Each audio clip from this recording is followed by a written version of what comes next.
Все, мы доехали до того самого места, негласный полигон.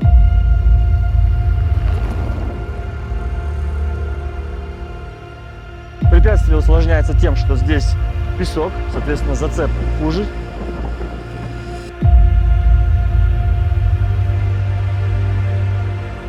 Но это мы сейчас проверим.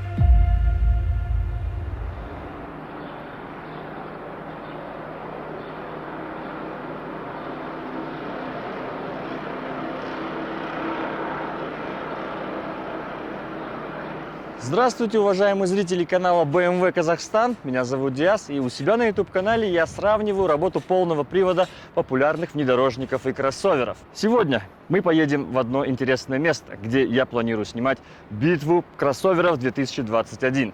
И для того, чтобы понимать, можно ли преодолеть это препятствие на кроссовере, я взял этот BMW X1 для оценки трудности этого препятствия.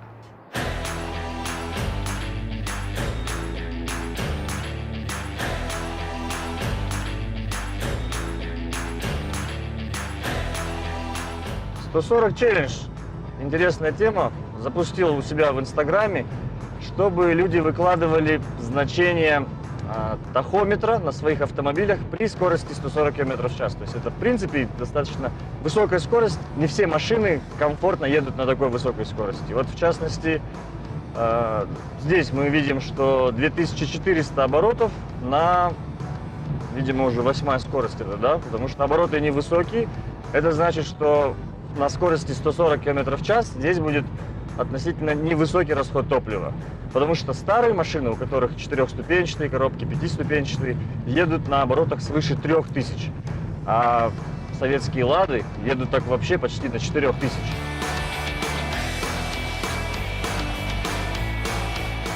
Так, все, мы доехали до того самого места.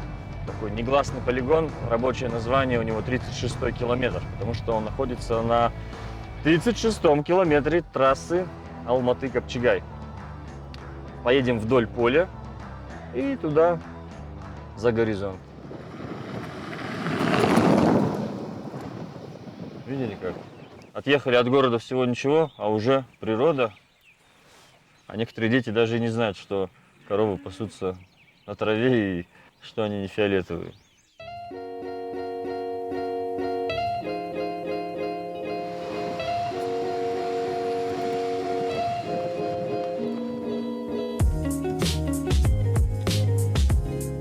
Возможно, у вас будет вопрос, зачем я все это делаю? Машины разные, а возможности, то есть техническое оснащение у них также разное. И когда человек покупает машину, у него возникает вопрос, какую выбрать, какая лучше. И вот за счет таких вот сравнений, за счет таких вот тестов, наглядно можно увидеть возможности той или иной машины. И в зависимости от класса автомобиля, естественно, я выбираю подходящие, соответствующие препятствия. И вот сейчас мы едем посмотреть препятствия для сравнения работы полного привода кроссоверов. То есть здесь препятствия будут пологие, без резких высоких ступенек, чтобы не повредить бамперы. Ну а для внедорожников совсем другие препятствия и в другом месте. Возможно, мы это увидим в будущих видео.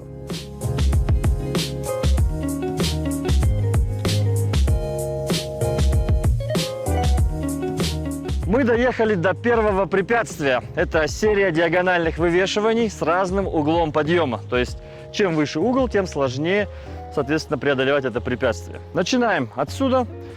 Подъем идет под правое колесо. Образуется диагональное вывешивание. Потом едем вперед. Здесь опять яма. Уже происходит диагональное вывешивание по другим колесам, противоположным. И потом едем в том направлении. Там самое сложное, потому что подъем становится круче, под колесами трава, то есть будет скользко. И опять-таки то самое диагональное вывешивание. Посмотрим геометрию, то есть не заденет ли бампером X1, это первое. И второе, вообще насколько его система полного привода эффективна, чтобы справляться с такими препятствиями. Выставляем автомобиль на исходную. Правое колесо у нас упирается в подъем. И сейчас начнется первое диагональное вывешивание. Вот автомобиль завис. Требуется больше оборотов, что оп! Вот сейчас у нас заднее колесо поднялось, эффектно так вот. И смотрите, BMW легко похрустывая системой АБС, тормозной системой, справляется с этим препятствием. Мы теперь едем дальше. Здесь уклон будет круче, есть вероятность повреждения переднего бампера, но будем ехать аккуратно.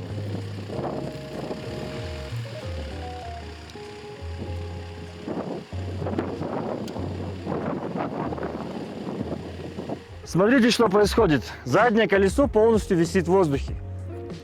И есть естественный уклон вверх. Следовательно, если нет эффективной системы полного привода, то крутящий момент будет передаваться на это колесо. Оно будет вращаться, и машина просто-напросто не проедет. Но в случае эффективного полного привода тормозная система будет зажимать вывешенное колесо, создавая сопротивление, достаточное для получения такого количества крутящего момента, чтобы прокрутить загруженное колесо. Так как по принципу действия открытого дифференциала на загруженное колесо приходит именно столько крутящего момента, сколько необходимо для прокручивания разгруженного колеса. Немножко сложно, но короче, у кого крутой полный привод, тот в этой ситуации легко выезжает. У кого плохой, тот не справится. И сейчас проверим, справится ли X1 с этим препятствием. А вот то, о чем я говорил. Современные кроссоверы с длинными передними свесами и бездорожье. Буквально вот сколько? Ну, 3 пальца и будет контакт с передним бампером. Надеюсь, что мы его не заденем.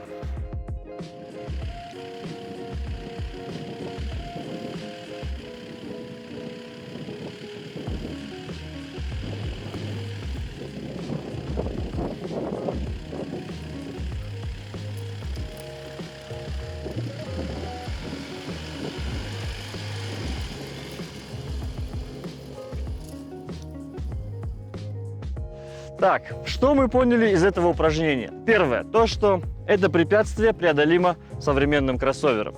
Второе, то, что BMW X1 легко с ним справилась. Была небольшая пробуксовка в самой сложной фазе, когда заднее колесо поднялось почти на метр от земли. И третье, то, что здесь очень много мусора вокруг. Нужно приехать и убраться.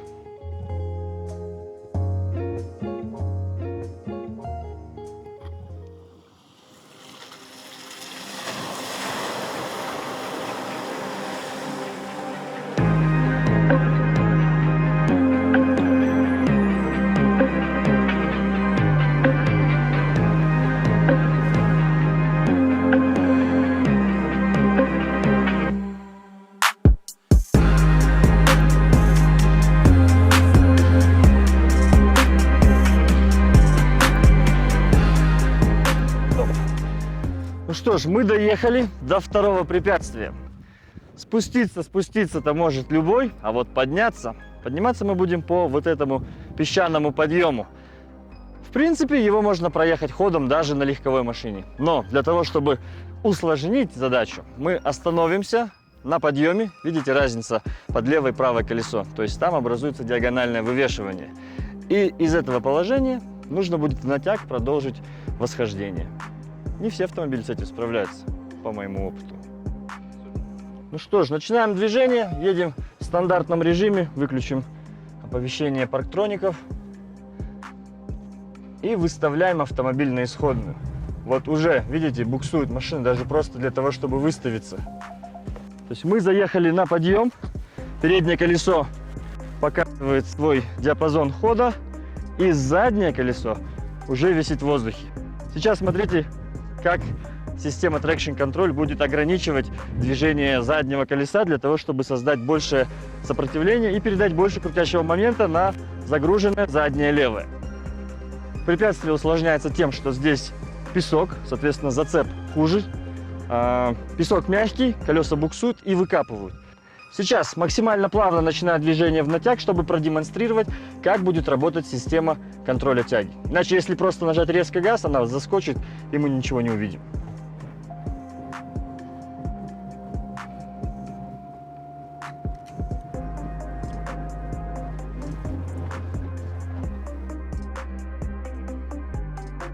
Два ключевых фактора сыграли на то, чтобы так вот благополучно мы поднялись. Первое – это достаточно крутящего момента у двигателя и продвинутая система полного привода, которая умеет эффективно управлять распределением крутящего момента.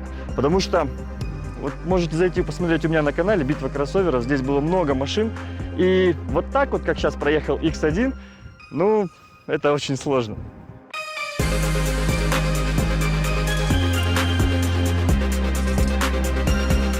Ну что ж, друзья, мы преодолели 2 препятствия и убедились, что их можно проехать на кроссовере. А также мы увидели, насколько эффективен полный привод BMW X1.